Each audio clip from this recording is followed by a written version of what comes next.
जगतो का नाही, त्याच्याच पाण्यावर करतो का नाही, तो कधी कळपट्टी त्याची पानपट्टी मागायला आला का तुमच्याकडं? त्याची पानपट्टी मागायला आला का त्याच्याकडून तुमच्याकडं? त्याची पानपट्टी मागायला नाही आला तर त्याची पानपट्टी म्हणून तसं धर्म कार्यामध्ये तुम्ही मदत करत जा, ही त्याची पानपट्टी. आणि तुम्ही धर्म कार्यात मदत करणार नाही ना, तो तुम्हाला सोडणारच नाही ना, सोडणार नाही, तो मात्र तुमचं वाटोळं करणार. हे मात्र ठेवा. आज मात्र हे तुम्हाला कीर्तन प्रवचन याच्यातून नाही ऐकायला मिळणार तुम्हाला, पण हे कवा कळलं माहिती का, तुमचे 7 दिवस निघून गेले म्हणून लोकांना जागी का म्हणजे खरोखर मात्र युवराज दादांनी कार्यक्रमाचं नियोजन केलं तर ते मात्र खरोखर. पण लोकांना हे नाही आवडतो.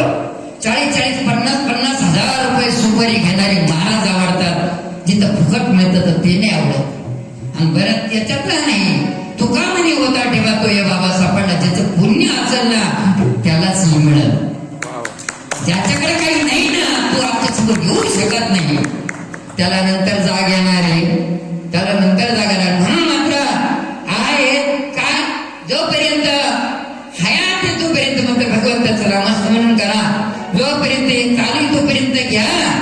एकदा मात्र हे गेलं ना तर मात्र कितीही प्रयत्न करून मात्र मिळणार नाही. असे उदाहरण तुम्हाला